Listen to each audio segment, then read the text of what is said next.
Saudara-saudara yang dikasihi Tuhan, kita berjumpa kembali di kanal Forum 195 di episode ke-80 yang bertopik tentang Yesus Kristus pada bagian keempat dengan judul Kebagaimanaan Esensi Allah.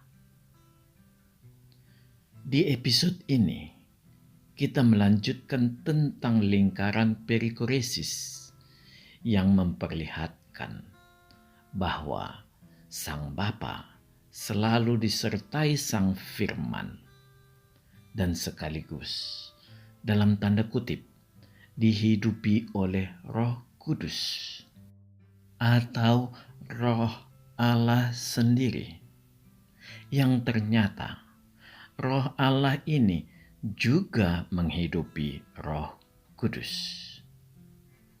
Saya sangat berharap saudara perlu berhati-hati terhadap ajaran yang terlihat realistis, tetapi sebenarnya bisa membuat kita terperosok pada kekeliruan yang mendalam. Harus jujur saya katakan bahwa segitiga Tritunggal dari Bapa Gereja Santo Agustinus adalah penggambaran yang terbaik sampai saat ini bila hendak menggambarkan relationship antara ketiga pribadi Allah kita yang maha mulia itu. Mungkin suatu saat kelak ada metode pendekatan yang lebih baik dalam menggambarkan Tritunggal. Sekalipun bisa saya pastikan, tetap tidak bisa menggambarkan secara tuntas tentang Allah. Itu harus saya katakan, karena memanglah membicarakan Allah tidak akan bisa kita lakukan secara tuntas. Tetap akan ada garis asimptot antara kita sebagai makhluk ciptaan dengan pencipta kita. Sebuah garis imajiner yang tidak bisa kita seberangi, tetapi tetap membawa kita mendekati Allah, walau tidak bisa menyentuhnya. Semua itu baru terjadi apabila Allah yang berkehendak. Saudara-saudara yang terkasih, kita harus menarik garis yang jelas dalam memahami Allah. Kita boleh menelusuri tentang Allah sejauh yang dibukakan Allah tentang dirinya bagi kita. Garis pembatas ini bisa kita ketahui karena kita memiliki kompas atau koridor, yaitu Alkitab. Apapun pendapat atau kesimpulan kita harus dikalibrasi ke Alkitab. Artinya, pendapat atau kesimpulan itu tidak boleh merusak fondasi atau konstruksi Alkitab. Bila tidak sesuai dengan Alkitab, maka Anda harus memeriksa pendapat Anda kembali. Jangan bertahan, apalagi tetap Anda ajarkan ke umat. Ingat, teguran Tuhan bagi pengajar iman jauh lebih berat dari umat biasa. Anda jangan degil. Harus ada kejujuran di dalam diri seorang peneliti. Bila Anda tahu pendapat Anda meragukan, sebaiknya Anda diam. Jangan seret umat ke dalam jurang kebinasaan. Bagi umat, jangan membentuk komunitas dengan tujuan bisnis demi membela bos Anda. Anda harus menegur pengajar Anda dengan baik apabila Anda temui kekeliruan di dalam pengajarannya. Anda tidak boleh diam.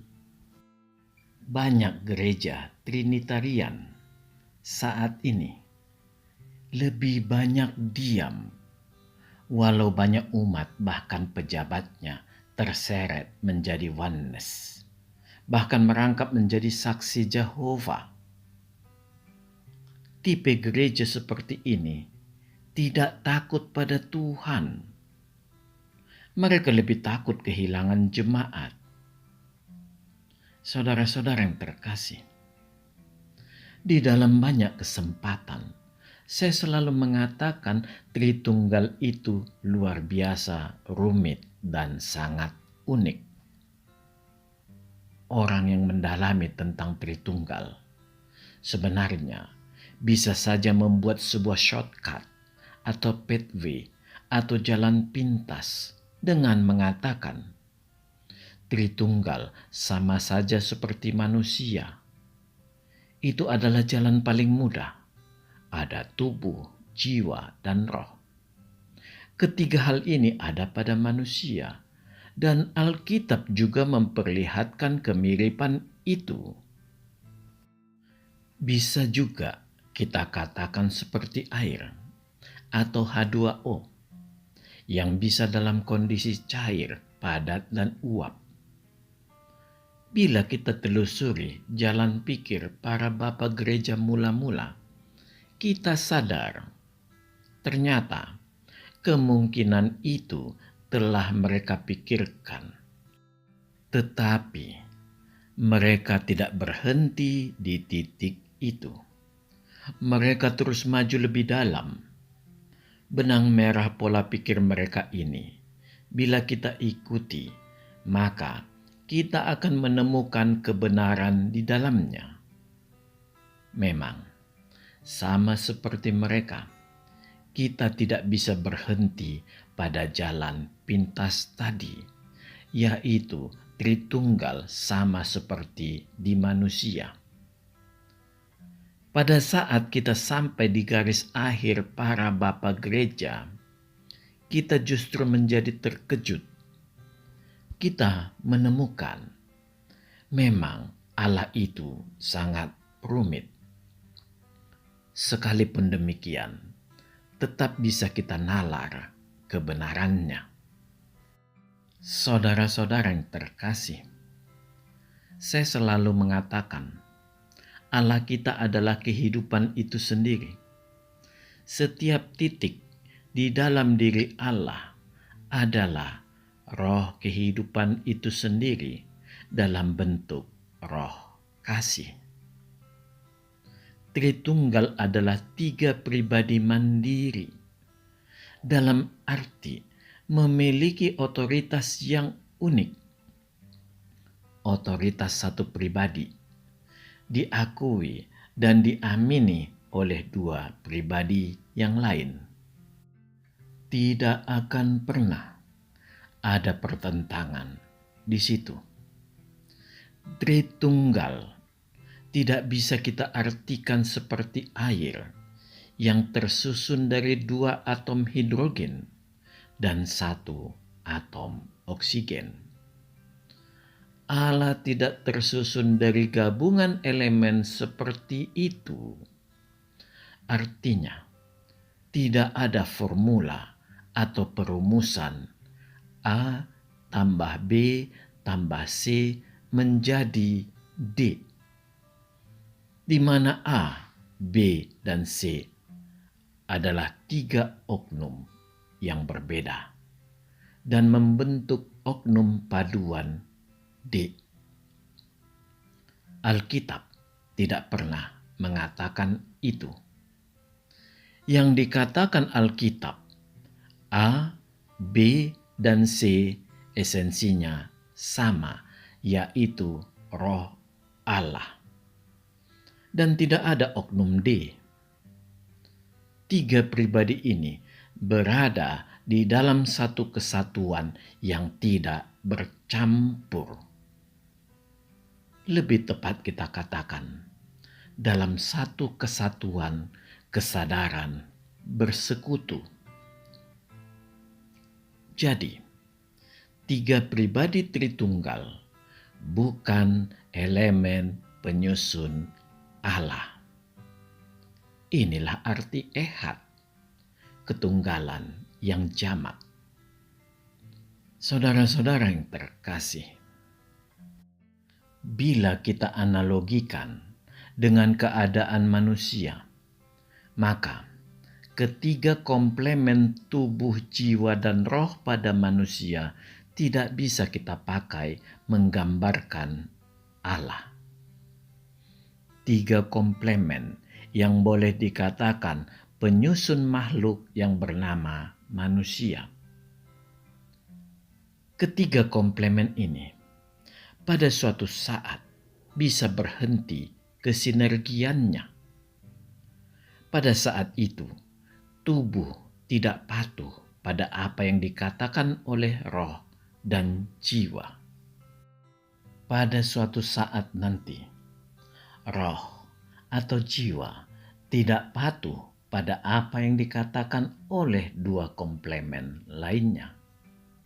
Demikian seterusnya. Sekalipun demikian, kehidupan tetap bisa berlangsung. Kondisi independen ini dapat kita temukan pada orang gila. Tidak terjadi sinkronitas pada ketiga komplemen ini. Yang bisa kita bayangkan agak mirip hanya tubuh manusia yang bisa kita padankan sebagaimana Sang Bapa.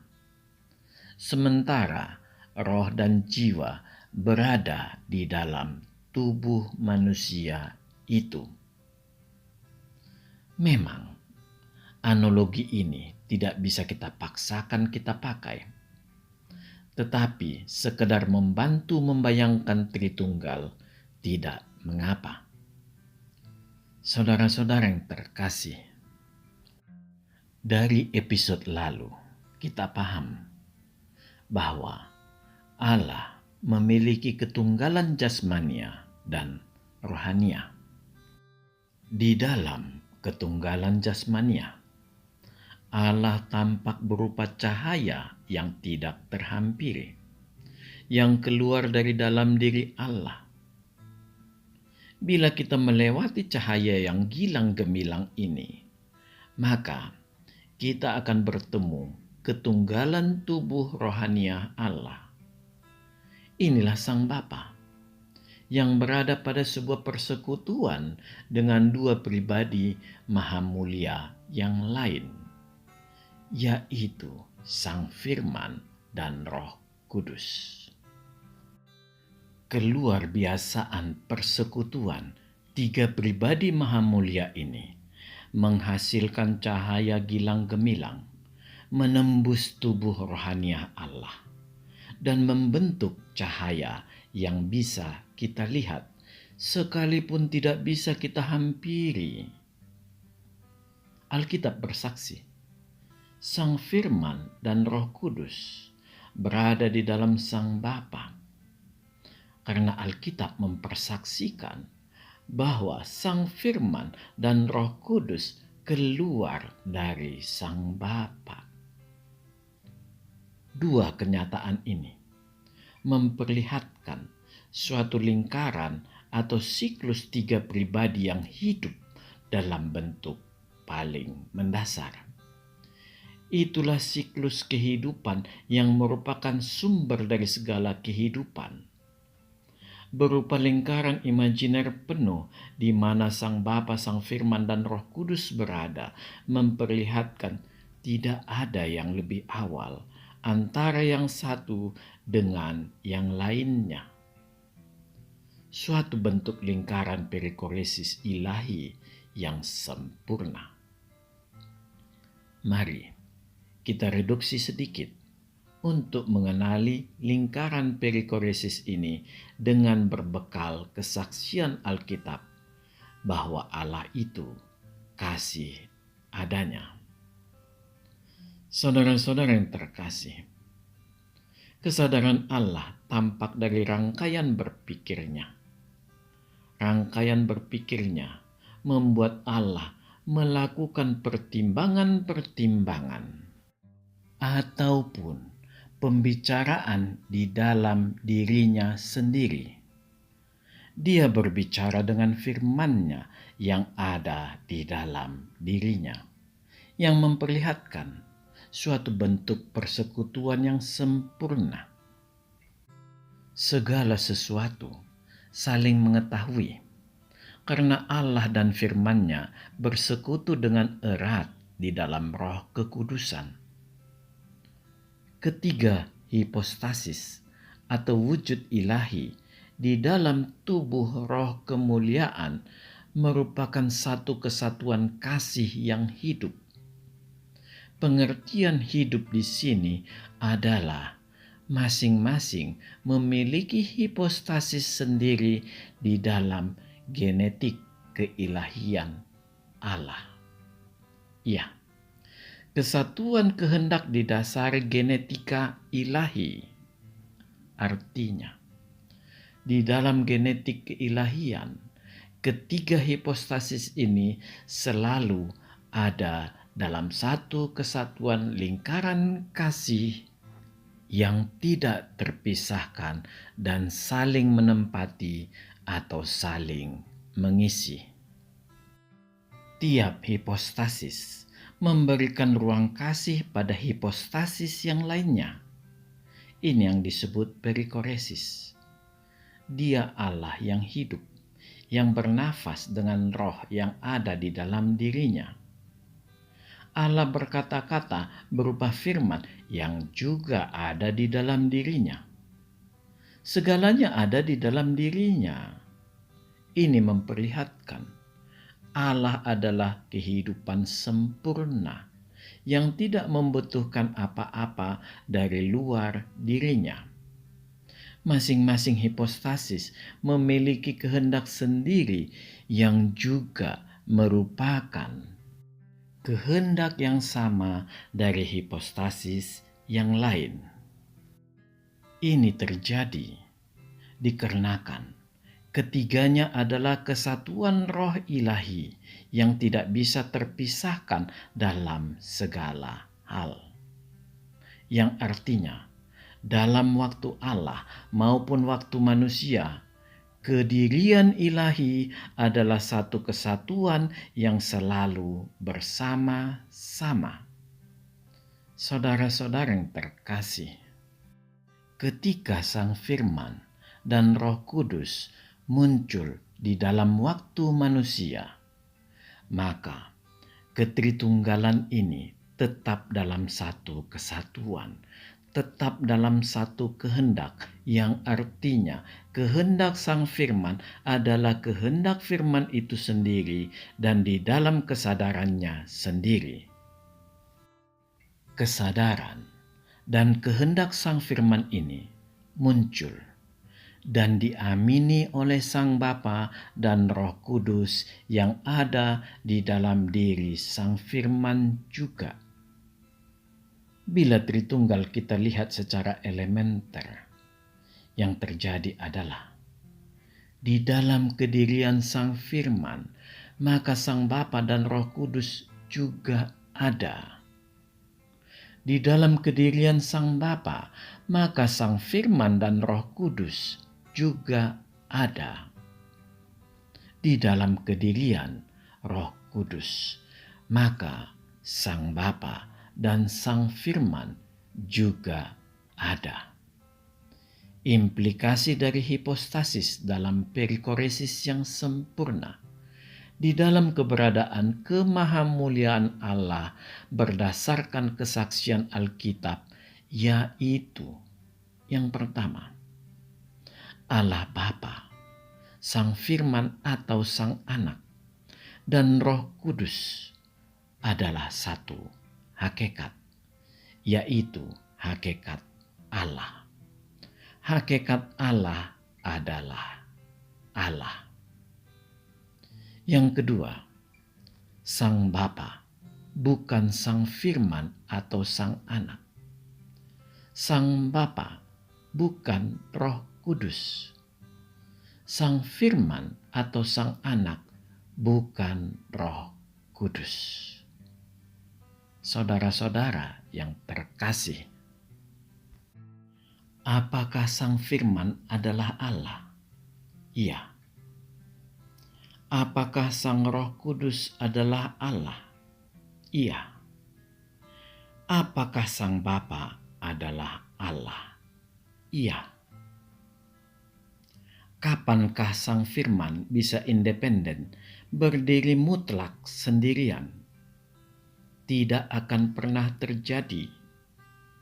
Karena Dia adalah firman Allah, bukan firman milik sesuatu yang lain.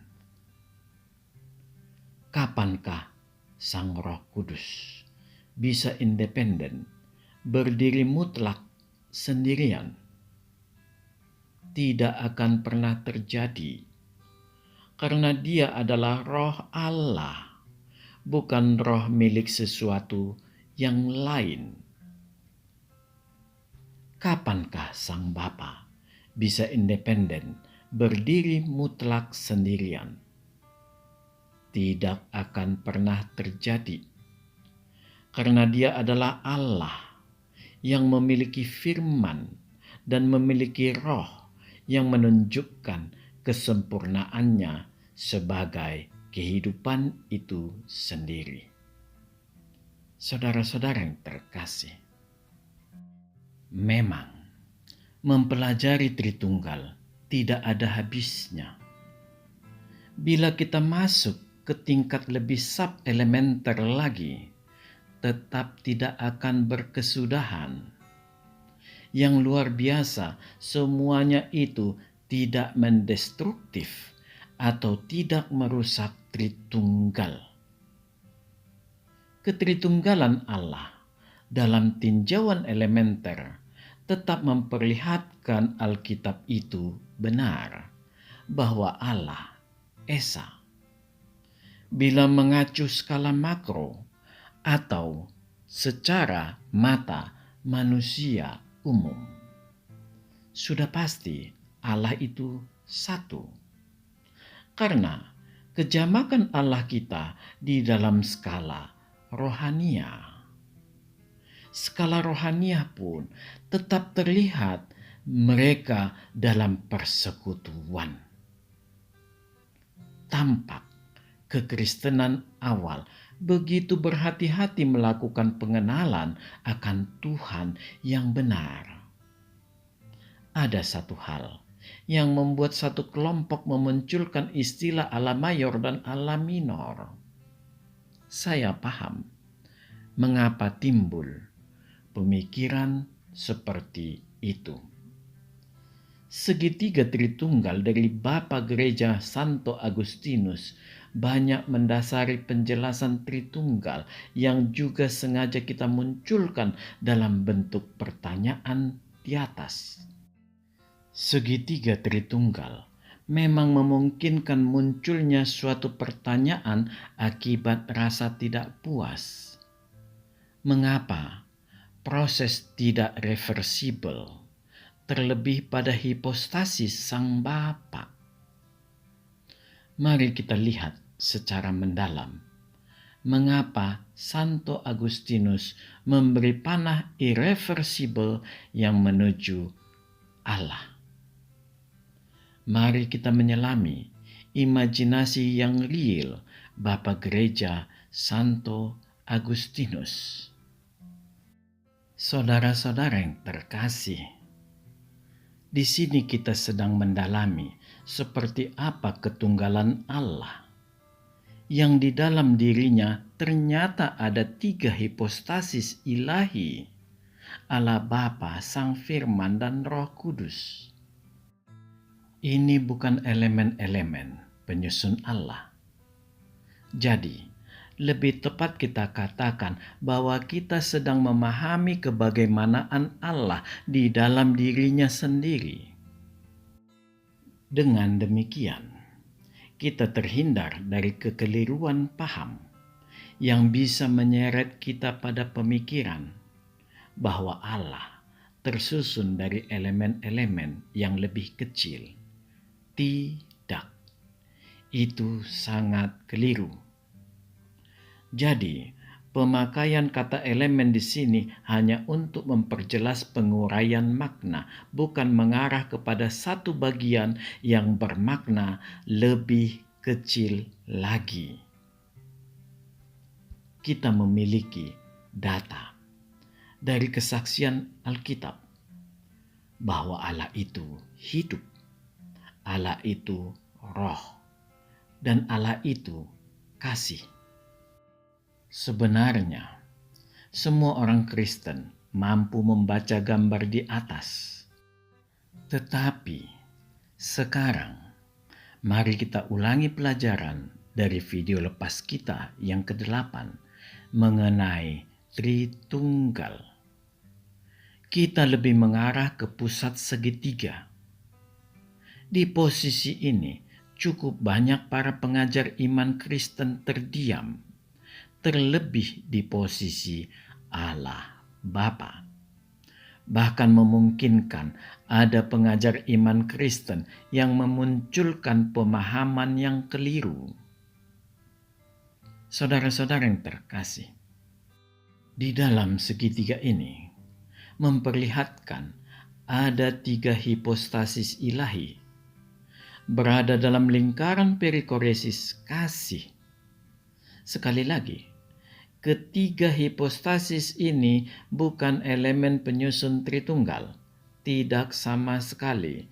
Kita tidak akan pernah, sekali lagi tidak akan pernah bisa membuat teori elemen penyusun Allah. Teori ini dianut oleh kelompok yang menyatakan adanya Allah mayor dan Allah minor. Allah adalah sesuatu yang tidak kita ketahui.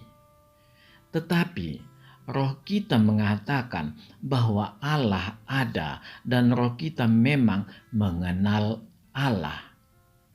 Karena roh manusia berasal dari Allah. Dan Alkitab bersaksi ada 3 hipostasis ilahi yang tampak. Roh kita dengan pertolongan Roh Kudus mengenalkan Allah kepada kita berdasarkan rema firman yang tertulis di Alkitab. Proses kerja Allah selalu melalui tingkat esensial. Itu menunjukkan Dia sempurna dalam melakukan segala hal. Demikian juga cara Dia menyatakan dirinya melalui yang paling esensi. Ini hanya pembuktian bahwa dirinya adalah kesempurnaan itu sendiri. Bukan dari sebuah kesempurnaan lalu mencari sebuah pembanding yang memiliki kesempurnaan yang serupa, lalu dikatakan sebagai Allah. Itu sebuah langkah yang keliru. Dari Alkitab, Allah memperlihatkan bahwa dari dalam dirinya sendiri Dia memunculkan sebuah standar kesempurnaan bahwa ada di dalam dirinya Sang Bapa, Sang Firman, dan Sang Roh Kudus. Dengan demikian, Dialah standar Allah. Dialah yang menciptakan alam semesta. Sebuah identitas yang sangat jelas. Sangat mudah memeriksa Allah yang lain, yang mengaku sebagai pencipta alam semesta. Kalau tidak sama, berarti hanya datang dari iblis. Saudara-saudara yang terkasih, sangat terbalik bila kita sudah memiliki standar umum tentang Allah dari luar, lalu mencarinya di Alkitab. Dan hanya berdasarkan standar dari luar, kita mengatakan bahwa kita juga memiliki Allah dengan kriteria seperti itu. Tidak, itu keliru.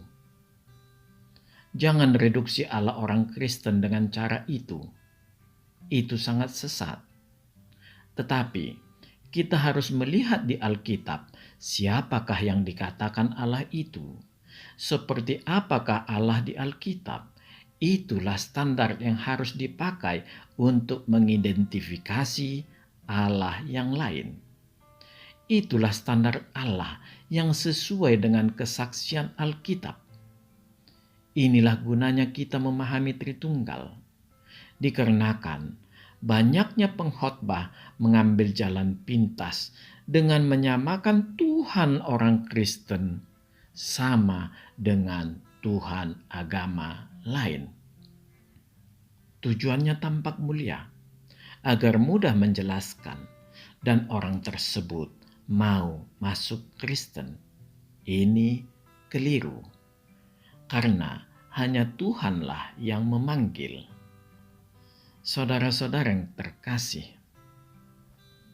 memang bila kita lihat ucapan-ucapan Yesus Kristus, maka terlihat dia lebih banyak berbicara tentang, dalam tanda kutip, kelebih dekatannya dengan Sang Bapa.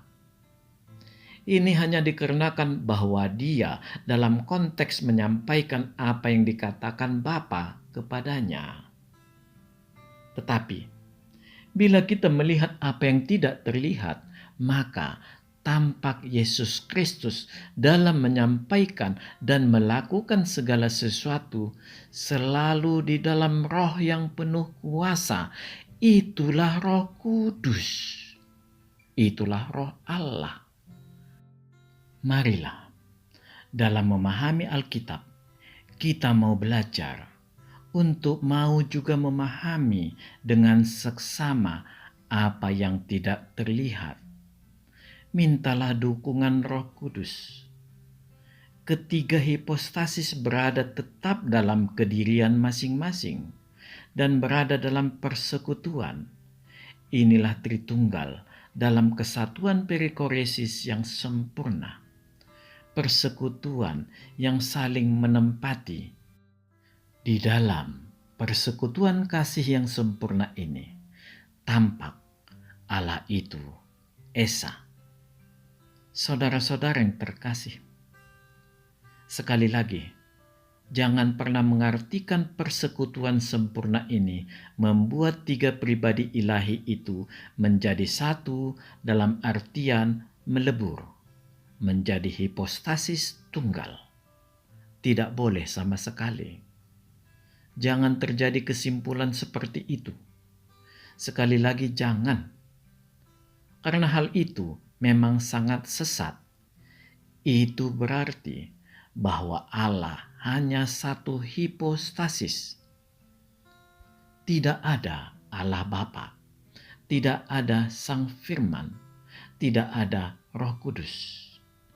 Yang terjadi hanya pemakaian istilah-istilah yang menjadi semu dari Alkitab. Konsekuensinya, Alkitab juga menjadi tidak ada.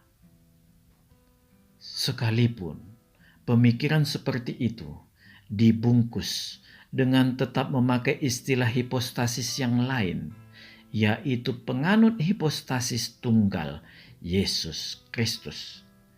Itu tetap hanya Allah yang hambar, yang muncul dengan berbagai banyak penampakan berdasarkan fungsi, berdasarkan tingkatan, dan banyak lain yang bisa ditulis di sini. Ini mengingkari apa yang tertulis di Alkitab tentang apa dan bagaimana Allah sebenarnya. Berhati-hatilah saudara semua. Saudara-saudara yang dikasihi Tuhan, memang Allah adalah sumber dari segala kasih. Kasih yang saling memberi dan menerima. Kasih yang terjadi di dalam tingkat kemahamuliaan yang sangat tinggi. Di dalam skala hipostasis, atau di dalam skala kedirian, maupun di dalam persekutuan kasih yang saling memberi dan menerima inilah, Allah memperlihatkan kemahamuliaannya. Kasih yang berkelimpahan di dalam persekutuan ini, ditambah hakikat ilahi yang memenuhi segalanya di dalam dirinya sendiri, memperlihatkan persekutuan yang gilang gemilang dalam kekudusan.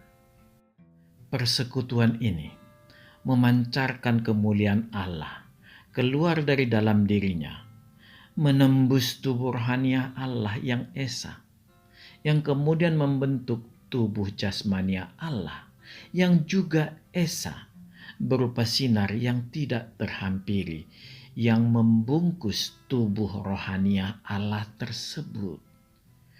Inilah persekutuan Allah yang dinamis dalam kemahamuliaannya. Jadi, Allah kita bukan Allah yang statis, yang kemuliaannya diteriakkan oleh umatnya sendiri. Sebaliknya, Allah kita hidup, yang berada dalam persekutuan tiga hipostasis Allah, di dalam kesatuan kasih yang saling memiliki, di dalam diri hakikat Allah. Inilah Tritunggal. Inilah Allah orang Kristen. Amin. Tuhan memberkati. Marilah kita masuk ke saat teduh sejenak.